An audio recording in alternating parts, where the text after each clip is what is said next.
Bon, écoutez, je vous propose qu'on aille ensemble vers la parole du Seigneur. Ça vous va? Nous retournons dans Matthieu 24, une troisième, dernière fois. C'est le sermon sur le mont des Oliviers. Jésus répond aux questions de ses disciples.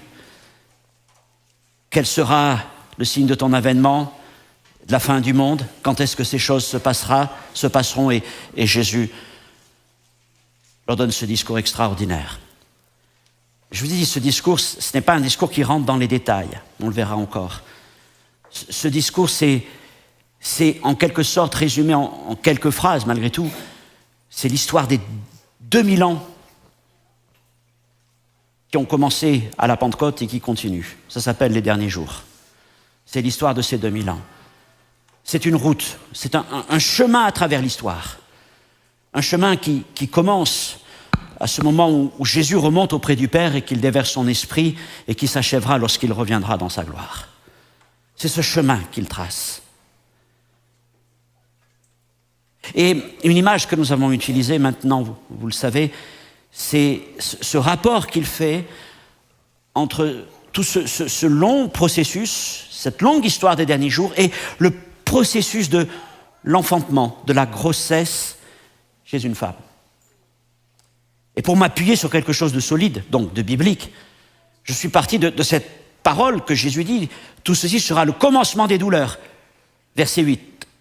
Et le mot douleur, on l'a vu, ce n'est pas les douleurs d'un traumatisme, d'une fracture, non, c'est un mot très précis qui parle de la grossesse. Autrement dit, les contractions. Ce sera le commencement des contractions, le commencement des douleurs de l'enfantement, des douleurs de la grossesse.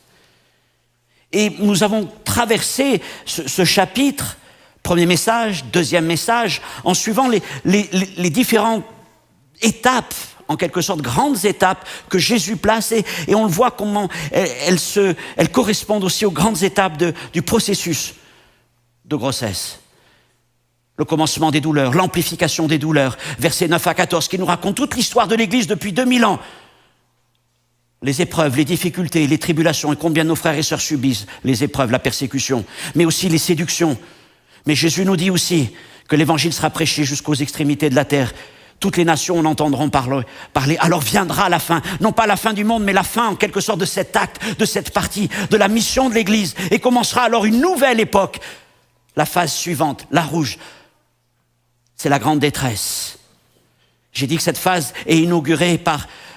d'abord c'est Jésus qui le dit parce qu'il appelle l'abomination de la désolation. Je ne reviendrai pas sur ce que c'est, mais je vous ai dit, je l'ai comparé en quelque sorte à la perte des eaux. Et alors, quand les eaux sont perdues, c'est-à-dire qu'on ne peut plus revenir en arrière. Il faut maintenant, ce n'est pas le moment de se préparer, c'est le moment de partir. N'est-ce pas? La grande détresse. Et là encore, il y aura de nombreuses persécutions, mais aussi beaucoup de séductions. Enfin vient au verset 29, ce que les médecins appellent la phase de transition, ce sont les dernières minutes qui amènent à l'accouchement. Bien sûr, les contractions sont les plus dures, les plus rapprochées. Jésus nous parle de la colère de Dieu, qui se manifeste par un ébranlement de toute la création. Et au bout de tout ce processus que nous avons déjà couvert, ces 4 premières étapes, nous en arrivons à la dernière aujourd'hui. Et cette dernière, c'est la naissance. La dernière, c'est l'aboutissement de tout ce processus, la délivrance. Et cette dernière étape, c'était mon dernier verset la semaine dernière, elle commence par l'avènement du Fils de l'homme. Le signe du Fils de l'homme apparaîtra dans le ciel. Et puis elle se poursuit. Elle se poursuit parce que nous lisons au verset 31. Et nous en sommes là de notre lecture de ce chapitre aujourd'hui. Je vous propose de lire ce verset. Verset 31. Il enverra ses anges avec la trompette retentissante et ils rassembleront ses élus des 4 vents depuis une extrémité des cieux jusqu'à l'autre. Et aujourd'hui, nous parlons du grand rassemblement des élus. C'est l'aboutissement de tout le processus. Et ce qui est intéressant, c'est comme dans un accouchement. C'est la tête qui paraît la première. C'est comme ça que les choses ont été voulues par Dieu, n'est-ce pas? Sinon, ça ne fonctionne pas. Et c'est la tête qui vient en première. Et une fois que la tête apparaît, alors le corps suit rapidement. Eh bien, en quelque sorte, dans ces versets 30 et 31 du discours de Jésus, d'abord la tête apparaît, elle est glorieuse. C'est le Fils de l'homme, il apparaît dans les nuées des cieux. C'est magnifique, tout œil le verra. Et puis, sitôt après, c'est le corps. Qu'est-ce que le corps ? C'est l'Église. C'est le peuple de Dieu. Le peuple des élus, le rassemblement des élus. Et c'est le titre de mon message aujourd'hui, le grand rassemblement. Ok, nous prions. Seigneur notre Dieu, notre Père, nous ouvrons encore aujourd'hui la parole dans ce magnifique message que tu nous donnes, dans lequel tu nous dis « Je vous ai tout annoncé ». Et Seigneur, mon Père, nous voulons vraiment considérer ces choses. C'est notre feuille de route. Il y a un commencement à cette histoire, il y a une fin. Et Seigneur, mon Dieu, tu nous as déjà dit tout cela. Seigneur, merci de nous garder sur le chemin jusqu'au bout. Nos yeux sont fixés, non pas sur la détresse, non pas sur les tribulations, non pas, Seigneur, sur toutes ces choses qui pourraient arriver, mais sur toi, Jésus-Christ. Et nous disons, viens, Seigneur, Maranatha, viens, Seigneur Jésus. Amen. Gloire à Dieu. Premier point, la fin des douleurs. Au bout de 9 mois, après bien des épreuves, pour la maman vient la fin de toutes ces douleurs. Et les douleurs laissent place à la joie et aux nuits blanches. Mais surtout à la joie. À la joie. Il a fallu traverser bien des choses difficiles et on l'entend hein, souvent, les périodes de grossesse sont c'est pas une mécanique simple. Hein, la nature est là, il y a des choses qui peuvent se passer, mais nous comptons sur la fidélité de Dieu. Et c'est un beau témoignage que nous avons aussi entendu ce matin dans ces deux cas. Vient donc le temps du rassemblement des élus. À la fin des douleurs, le Fils de l'homme apparaît, la tête, et sitôt après apparaît le corps, le peuple des élus. Et pour nous, qu'est-ce que ça veut dire ? Ça veut dire que nous rentrons véritablement dans le royaume de Dieu. Nous rentrons dans la pleine acquisition du salut. Nous allons commencer vraiment à vivre toutes ces choses que nous attendons. Le Seigneur sera là, gloire à Dieu. Donc, le retour de Jésus-Christ marque la fin du travail, la fin de ces douleurs. Et parce qu'il y a ces paroles qui sont là et cette perspective, nous ne perdons pas courage face aux douleurs du temps présent. Que votre cœur ne se trouble pas. Croyez en moi. Car toutes ces douleurs ne sont pas le produit du chaos. Elles sont les contractions qui précèdent la gloire. Et je vous propose ce texte dans Romains chapitre 8, versets 18 à 23. Et vous allez voir, si vous lisez à l'écran ou si vous le lisez sur vos Bibles, vous allez voir que ce texte prend maintenant une signification avec tout ce que nous venons de voir ensemble. Paul écrit « J'estime que les souffrances du temps présent ne sauraient être comparées à la gloire à venir qui sera révélée pour nous. Aussi, la création attend-elle avec un ardent désir la révélation des fils de Dieu. Et cette révélation, c'est le grand rassemblement du peuple de Dieu au retour de Jésus.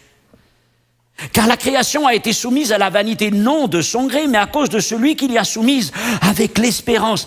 Elle aussi espère qu'elle sera affranchie de la servitude de la corruption pour avoir part à la gloire, à la liberté de la gloire des enfants de Dieu. Or, nous savons que jusqu'à ce jour, la création tout entière soupire et souffre les douleurs de l'enfantement. Elle aussi, la création entière souffre les douleurs de l'enfantement. Elle les subit.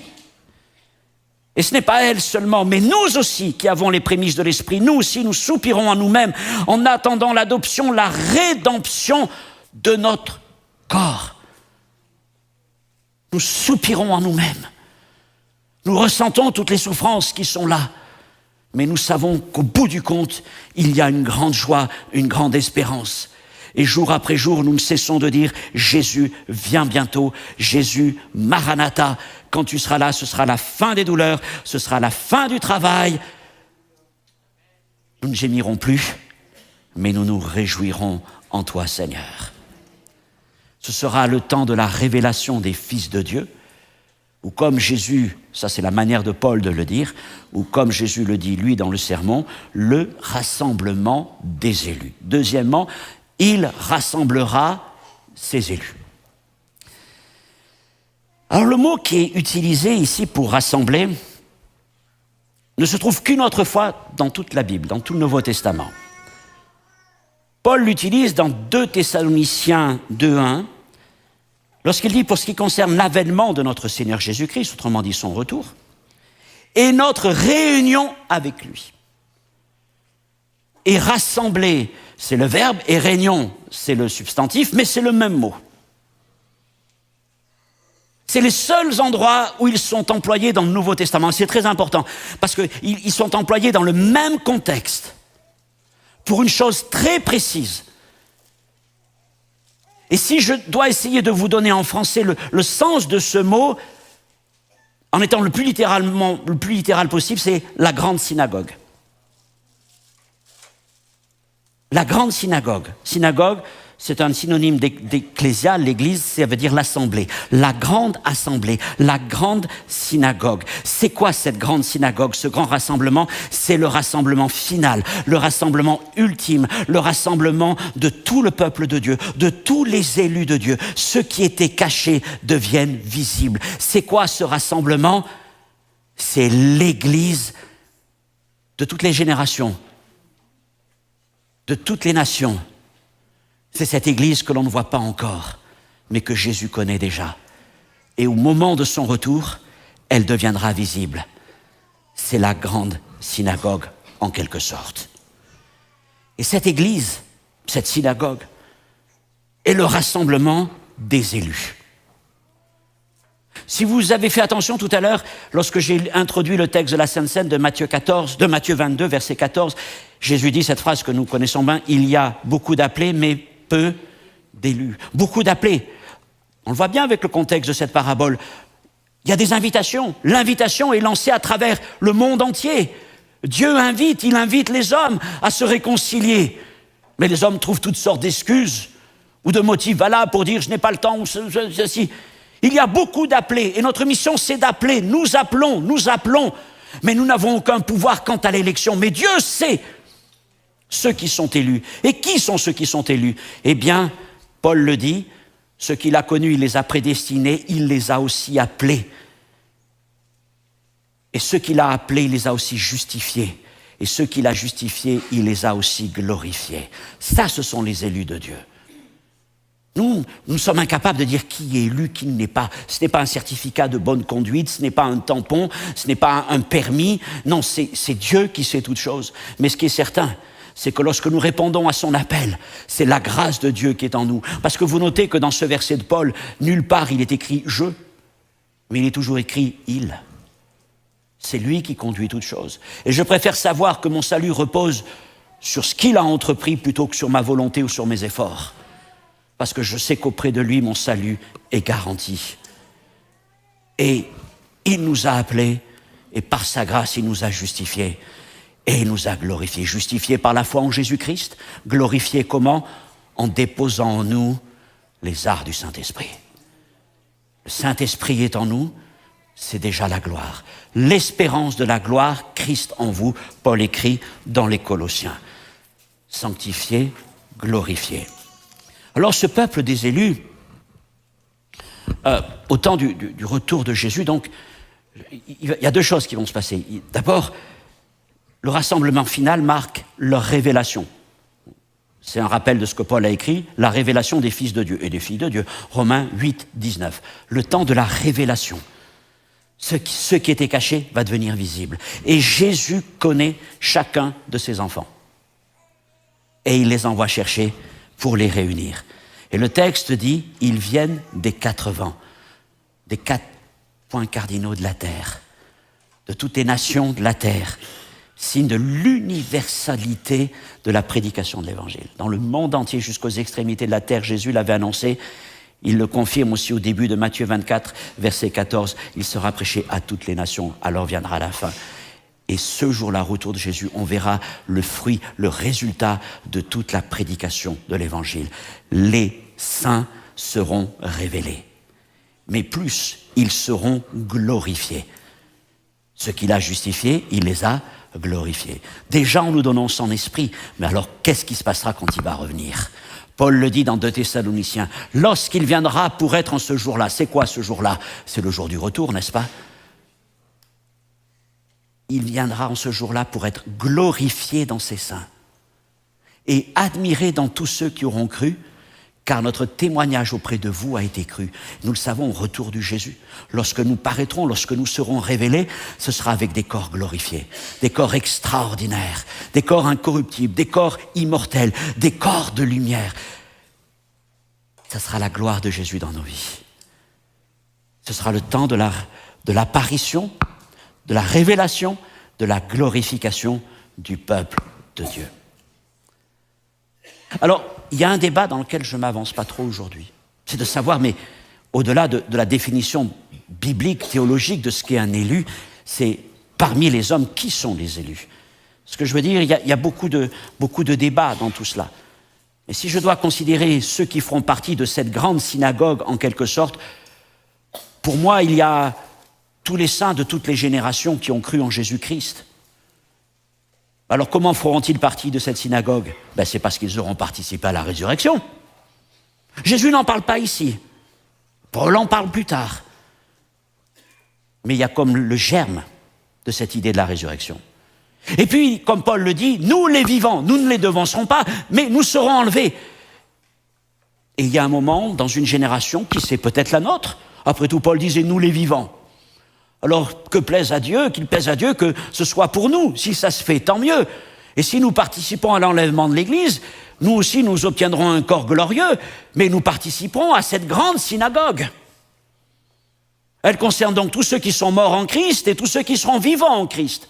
Et puis, elle concerne aussi, nous le croyons, tous ceux qui, parmi le peuple d'Israël, dans les derniers temps, tout Israël sera sauvé.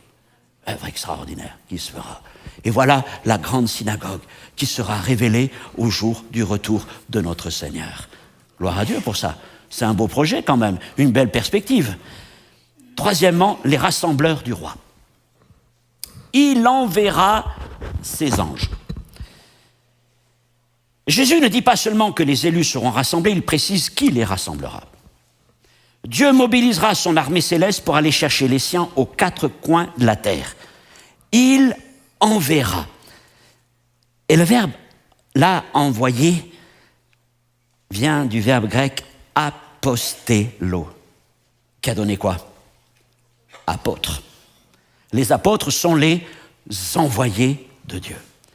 Eh bien, en quelque sorte, on peut dire que les anges sont les apôtres de Jésus qui revient. Ce sont les derniers apôtres que Dieu envoie parmi les hommes. Mais ça, c'est vraiment des apôtres super catégorie, hein ? Waouh ! Mais attention, leur mission est très particulière. Ce sont les apôtres du rassemblement, du grand rassemblement. C'est-à-dire qu'ils ne sont pas envoyés pour prêcher, mais ils sont envoyés pour récolter, ils sont envoyés pour moissonner. Ils ne sont pas envoyés pour avertir, mais ils sont envoyés pour rassembler. Et régulièrement dans ces paraboles, Jésus parle de la mission de ces anges-là, de ces anges apôtres en quelque sorte, de ces anges moissonneurs. Par exemple, Matthieu 13, la parabole de l'ivraie et du bon grain. Vous connaissez bien toutes ces choses. Les moissonneurs, ce sont les anges. Et ils arracheront de son royaume tous les scandales. Et un peu plus loin, à la fin du chapitre, la parabole du filet, les anges viendront séparer les méchants d'avec les justes. C'est-à-dire que là, les anges viennent particulièrement pour tous ceux qui se réclament être du peuple de Dieu. Oui, mais avant de rassembler, on l'a compris, qu'est-ce qu'ils vont faire ? Ils vont arracher les scandales. Ils vont arracher les scandales. Et puis il est dit aussi qu'ils vont séparer les méchants. Ils vont faire cette œuvre, une œuvre de tri, une œuvre de discernement, une œuvre d'examen, une œuvre d'arrachage et une œuvre de séparation. Et ensuite, ils vont prendre les justes.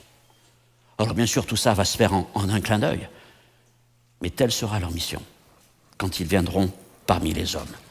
Ça, c'est ce que Jésus enseigne. Puis Paul revient encore sur les anges dans 1 Thessaloniciens 4, 15 à 17. C'est le grand passage sur la résurrection et l'enlèvement de l'Église. Et là, il nous dit au verset 16, « Car le Seigneur lui-même a un signal donné à la voix d'un archange. Au son de la trompette dont Dieu descendra du ciel et les morts en Christ ressusciteront premièrement. À la voix d'un archange. Un archange, c'est un super ange. Quelle gloire, quelle puissance, quelle autorité. La voix d'un archange. Toute la construction là est pour nous faire penser à un ordre militaire, un cri de guerre. Je ne sais pas comment un archange, surtout, peut pousser un cri de guerre, mais ça doit être spectaculaire. Il doit traverser l'univers tout entier. Un cri de guerre.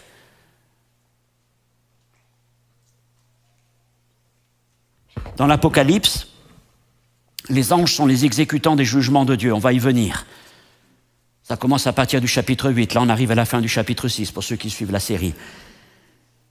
Par exemple, au chapitre 8, verset 2, « Et je vis les 7 anges qui se tiennent devant Dieu, et 7 trompettes leur furent données. Et quand ils sonnent les trompettes, il y a des jugements de Dieu qui tombent sur la terre. Ils sont les exécutants de la justice divine. » On voit encore plus loin, au chapitre 15 et 16, « Puis je vis dans le ciel un autre signe, grand et admirable, 7 anges qui tenaient 7 fléaux les derniers, car par eux s'accomplit la gloire de Dieu. » Toute la justice que le Seigneur, la justice de Dieu va être exécutée par ces anges-là. Donc nous les voyons, ils ont un rôle de proclamation, un rôle de rassemblement et un rôle d'exécution des jugements. Ce sont les derniers apôtres, les apôtres du retour de Jésus-Christ. Ils sont pleins de force, pleins d'autorité et irrésistibles. Les hommes peuvent rester incrédules devant la prédication des apôtres de l'Église. Mais devant les apôtres des cieux, ils ne pourront rien dire. Ils ne pourront pas contester, parce qu'on ne conteste pas avec eux. Ils sont irrésistibles. Quatrièmement, l'appel au rassemblement. Donc il enverra ses anges pour rassembler les élus, et ils viendront avec la trompette retentissante. Alors aujourd'hui, je ne sais pas si vous aimez le son de la trompette, les trompettistes dans les orchestres, ou alors vous allez penser, oui, la trompette au clairon, quoi. La trompette, les trompettes occupent une place assez particulière dans la Bible. Et ça nous ramène aux racines hébraïques de la Bible et de la foi chrétienne, pour comprendre l'importance des trompettes. Il y a 2 types de trompettes, en quelque sorte, je vais être très simple, dans l'Ancien Testament. Dans leur forme, il y a les trompettes de métal, par exemple, dans quelques instants, on va parler de trompettes d'argent, et puis il y a les trompettes fabriquées avec des cornes de bouc, celles qu'on appelle les chauffards. Ça fait un bruit quand on sait en jouer, parce que sinon ça fait... Mais quand on sait en jouer, ça vous décoiffe. Et les trompettes sont très importantes. Elles ont, à chaque fois, c'est un instrument divin, un instrument très particulier. Elles servent à quoi dans l'Ancien Testament? À convoquer le peuple. Nombre 10, fais-toi 2 trompettes d'argent. Tu les feras d'argent battu, elles te serviront pour la convocation de l'assemblée et pour le départ des camps. Alors, ensuite, l'Épître aux Hébreux, le livre des Nombres, excusez-moi, explique que suivant l'intensité, la puissance des trompettes, le peuple arrivait à faire la différence, à distinguer si c'était pour se rassembler autour du tabernacle de la tente de Moïse ou si c'était pour lever le camp. Mais en tout cas, s'il fallait lever le camp ou s'il fallait aller vers Moïse, c'était à l'instant même. Dès qu'on entendait les 2 trompettes d'argent, il fallait tout laisser et partir. Et quand nous entendrons la trompette du ciel, de toute façon, il n'y aura pas le choix. On laissera tout. On laissera tout. Les trompettes, et là, ce n'est pas les trompettes de métal, mais les trompettes de cornes animales, servaient aussi à annoncer, à préparer le peuple à la guerre ou à des convocations divines très particulières. Par exemple, Joël 2:1, sonnez de la trompette en Sion, et là, c'est le chauffard. C'est la corne. Quand la guerre est là, on soufflait dans la corne. Il faut dire qu'à l'époque, il n'y avait pas de radio, pas de télévision, Et pour faire entendre un bruit, il n'y avait pas d'autre moyen que d'employer ces trompettes-là. Donc elles retentissaient de lieu en lieu à travers les collines, les plaines et les villes et les villages d'Israël. Faites-la retentir sur ma montagne sainte, que les habitants du pays tremblent. Voilà, quand il y a cette trompette qui sonne, le peuple tremble parce qu'il y a quelque chose d'important qui va se passer. Quand nous entendrons les trompettes du ciel, on va trembler. Ça, c'est sûr. Dans le Nouveau Testament, les trompettes sont liées, à la résurrection et à l'enlèvement. On l'a lu tout à l'heure, car le Seigneur lui-même a un signal donné à la voix d'un archange, et au son de la trompette de Dieu descendra du ciel. Au son de la trompette de Dieu. Là aussi, ça va faire du bruit. Ça va vraiment être saisissant. Elles sont liées à la résurrection et à l'enlèvement. Elles vont réveiller les morts. C'est le cas de le dire. Elles servent, puis 1 Corinthiens 15, 52, en un instant, en un clin d'œil, à la dernière trompette, la trompette sonnera et les morts ressusciteront, vous voyez, incorruptibles, et nous serons tous changés. Elles servent aussi à l'exécution des jugements. J'en parlais avec les anges. Je vis les 7 anges qui se tiennent devant Dieu et 7 trompettes leur furent données. Exécution des juges. Et puis aussi au rassemblement des élus, avec le texte que nous avons lu, il enverra ses anges avec la trompette retentissante et ils rassembleront les élus. Donc on voit, il y a plusieurs significations sur cet usage des trompettes, mais elles occupent une place là dans les Écritures.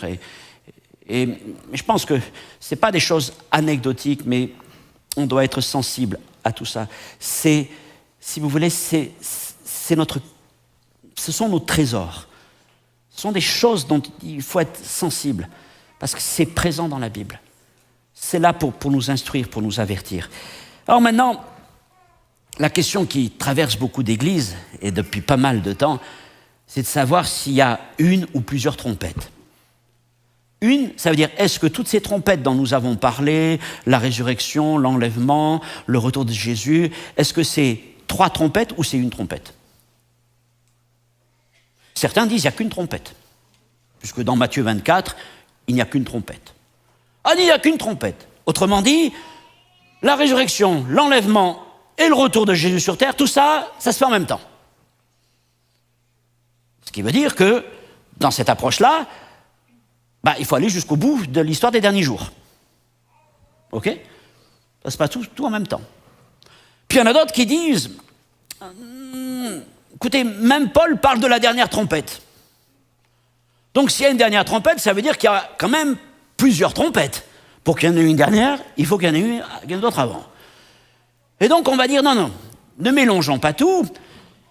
Oui, il y a la trompette du retour, mais il y a aussi la trompette de la résurrection et de l'enlèvement. Alors là, après, il faut savoir où on la place. Et on ne la place pas tous au même endroit.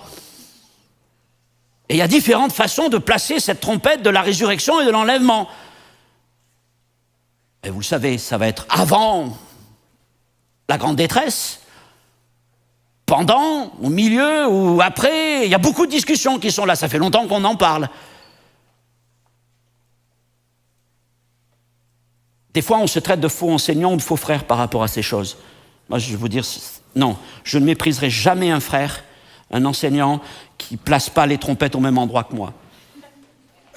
Parce que vous savez, l'important, c'est pas de savoir où on place les événements, c'est de savoir qu'on est tous ensemble sur le même chemin. Alors oui, on ne placera pas tout ça, mais au bout du compte, on participera tous à la grande synagogue. Alors, on peut avoir chacun des pensées. J'ai mes pensées. Mais, voilà... Je ne sais pas où vous mettrez les gares, les arrêts sur le chemin, mais voilà, on sait que ça fait beaucoup d'histoires dans les églises. Alors, dans ce texte, comment prendre ce texte de Matthieu 24 ? Je vous ai dit, cette histoire, ce texte, c'est l'histoire des derniers jours. 2000 ans d'histoire résumée en une trentaine de versets, même pas. Jésus associe à chacune des grandes étapes une phase du processus de la grossesse d'une femme.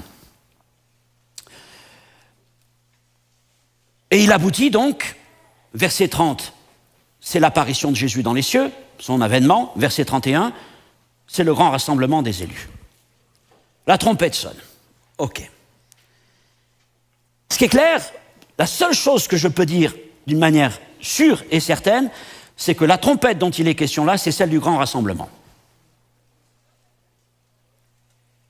Et alors, c'est vrai que, comme pas mal de gens, d'enseignants, et peut-être vous-même, je me suis longtemps posé cette question, mais alors Seigneur, où est-ce qu'on met la résurrection, l'enlèvement, les jugements et tout ça dans tout ce chapitre?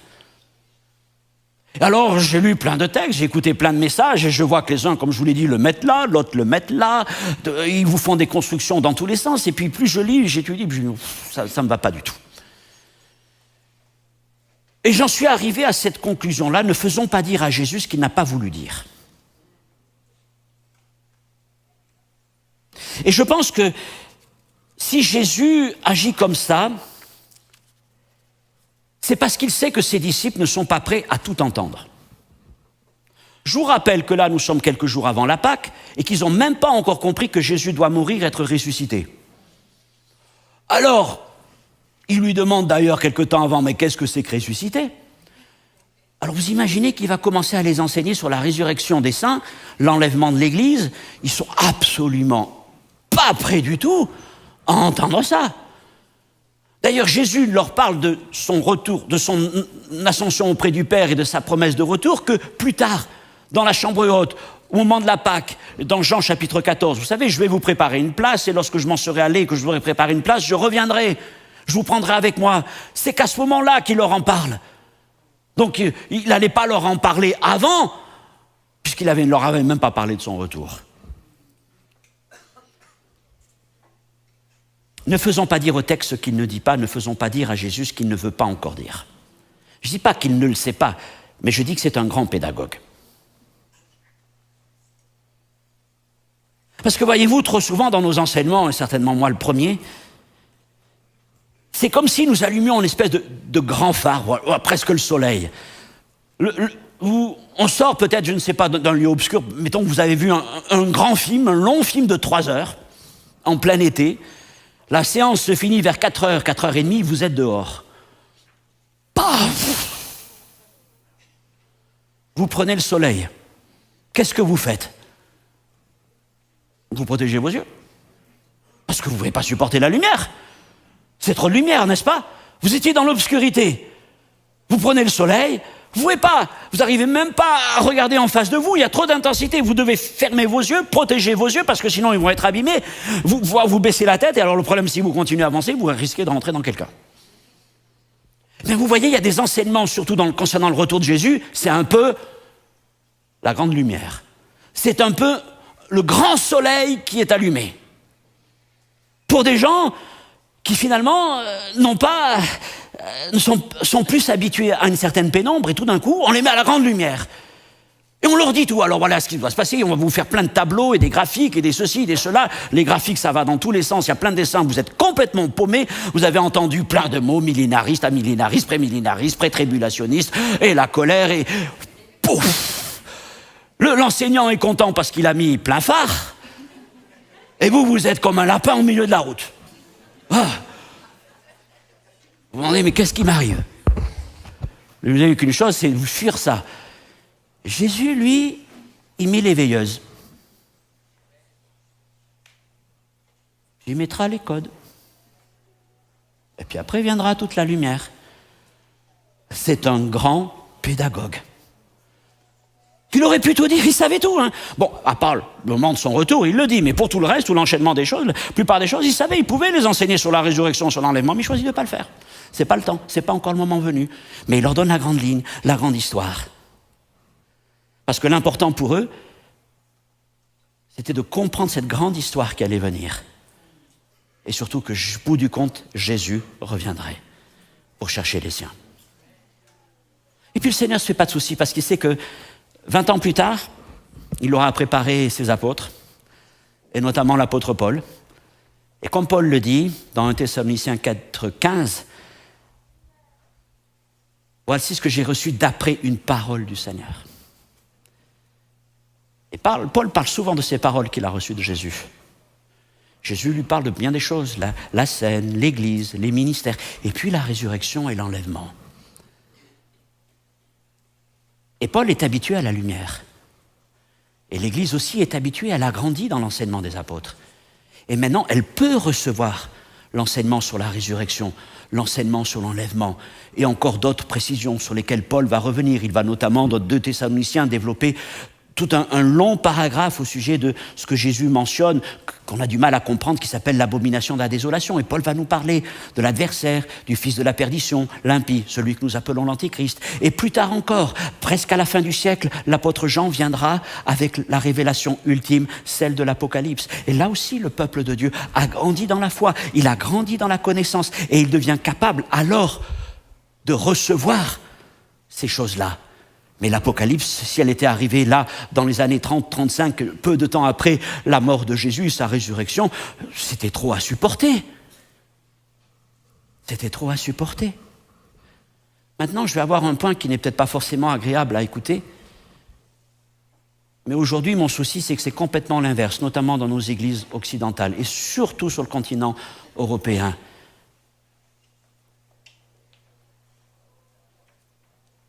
C'est que nous avons mis de côté la connaissance.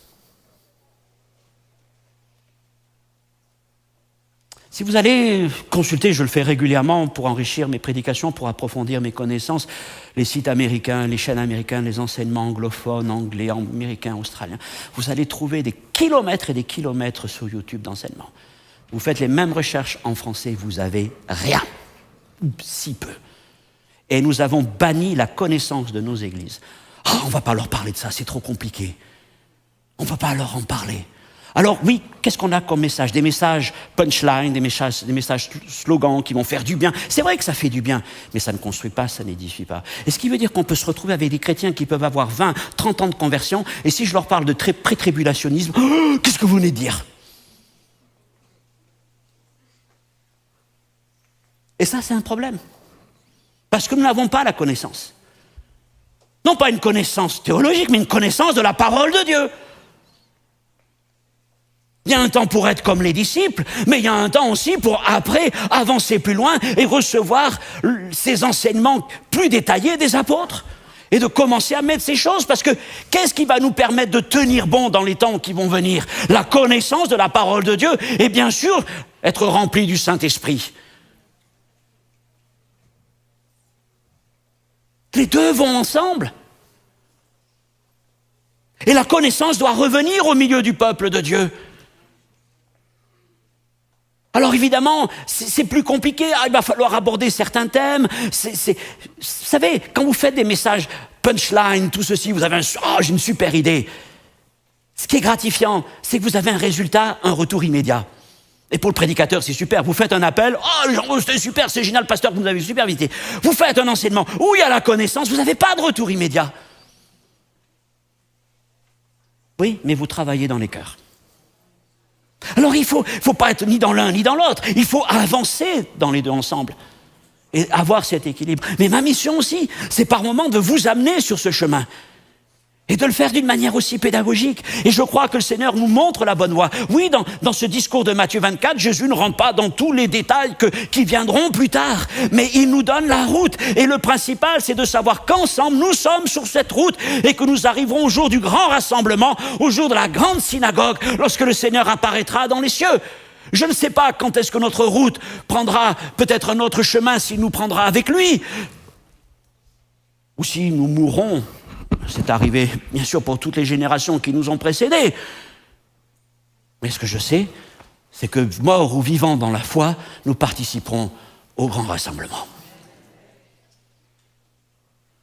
Et c'est ce que je voulais vous montrer aussi à travers ce chapitre. Le grand rassemblement marque la fin des derniers jours et la naissance d'un monde nouveau. Christ paraît en gloire, le royaume promis devient visible, les élus sont glorifiés, rassemblés des 4 vents, portés par les anges, gloire à Dieu. En attendant ce jour, c'est vrai, les douleurs ne cessent pas. Mais elles ne font qu'augmenter. Elles sont éprouvantes, mais elles ne sont pas le fruit du hasard. Elles annoncent un processus, ou plutôt elles témoignent d'un processus et elles annoncent la gloire à venir. Alors, mes frères et sœurs, ne cédons ni à la panique, ni à la torpeur, ni à la panique, parce que chaque fois qu'il y a un événement qui se passe dans un endroit ou dans un autre, et particulièrement à Jérusalem, ça y est, vite, tout le monde en part. Faisons les valises, on s'en va. Sachons reconnaître les signes du travail. Ne soyons pas non plus de ceux qui dorment, mais de ceux qui veillent et qui travaillent à l'avancement du royaume de Dieu. Et peut-être maintenant, vous pourrez lire les paraboles qui viennent, celles du chapitre 25, dans cette perspective-là. La première, c'est la parabole des 10 vierges. La deuxième, la parabole des talents. Et quand on l'a dans cette perspective du grand rassemblement, on comprend pourquoi Jésus nous dit ça. Le maître peut tarder, l'époux peut tarder, soyez prêts, soyez vigilants. Et puis après, il nous dira, qu'as-tu fait de ce que je t'ai donné ? Mais parce que nous avons en perspective le jour où la trompette retentira, que nous soyons présents ou non, eh bien, nous sommes vigilants et nous œuvrons pour le royaume de Dieu. Alors nous nous préparons comme une femme qui sait que l'enfant va naître, abandonnant ce qui est secondaire, rejetant les compromis, gardant les yeux fixés sur celui qui revient. Oui, il vient bientôt, Maranatha, et lorsqu'il paraîtra, nous serons rassemblés avec lui. Nous sommes donc au terme de notre parcours de Matthieu 24, ce chapitre extraordinaire où Jésus trace la feuille de route de l'histoire des derniers jours, 2000 ans d'histoire. Lui, il pose la grande ligne. Il trace la route. Et les apôtres viendront compléter ce qu'il n'a pas dit à ce moment-là, qu'il gardait encore secret, parce que les disciples n'étaient pas encore capables de l'entendre.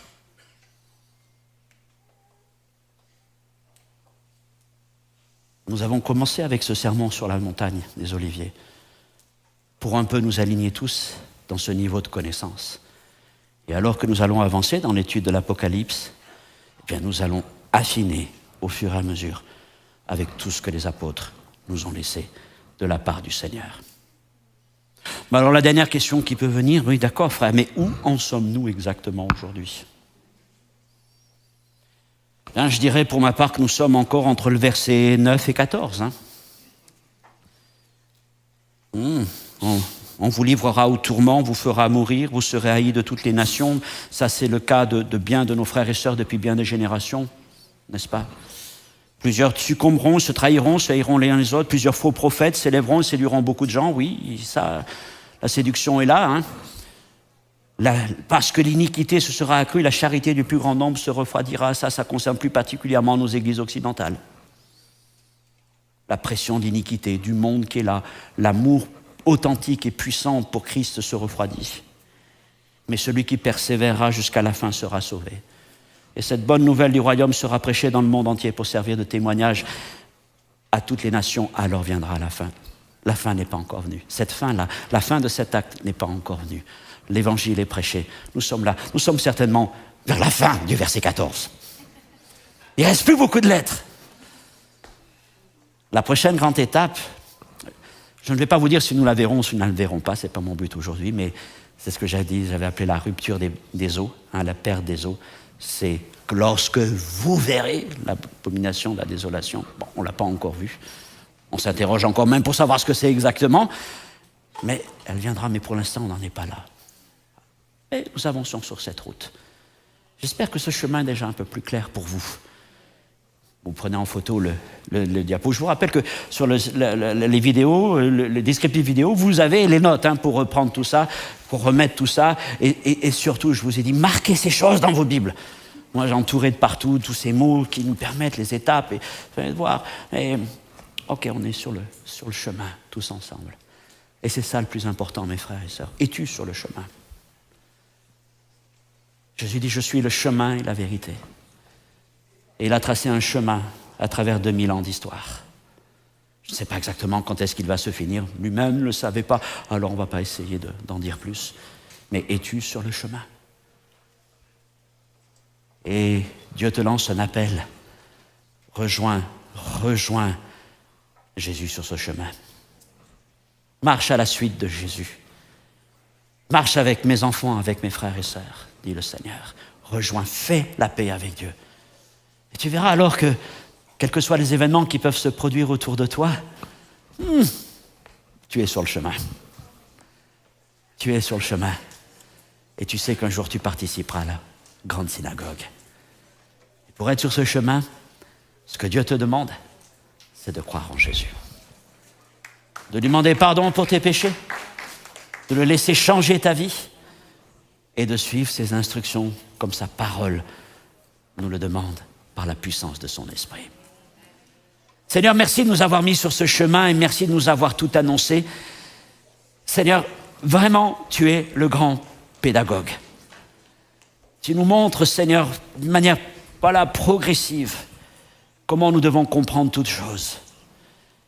Et je prie, Seigneur, pour que, au-delà de tout ce que j'ai pu dire, et pardonne-moi si j'ai été trop compliqué, trop complexe, si j'ai, Seigneur mon Dieu, trop alourdi ta parole, mais je prie, Seigneur, pour que les choses soient éclairées dans nos cœurs par la puissance du Saint-Esprit, que ta parole devienne lampe à nos pieds, lumière sur notre sentier, sur ce sentier du chemin des derniers jours. Qu'elle devienne pour nous vraiment notre lumière, Seigneur. Merci, merci parce que tu nous as tout dit. Nous n'avons pas besoin d'ajouter. Et Seigneur, je prie pour que ce message s'imprime en nous. Que 1000, 10 000 tombent à droite ou à gauche. Que les nations s'effondrent. Que les indices boursiers s'effondrent, Seigneur. Le chemin sur lequel nous sommes ne s'effondrera pas. C'est un chemin de repos, c'est un chemin de sabbat, c'est un chemin de grâce. Et tu ne permettras pas sur ce chemin que le lion vienne nous attaquer. Seigneur, garde-nous jusqu'au bout. Dans le nom de Jésus-Christ. Amen.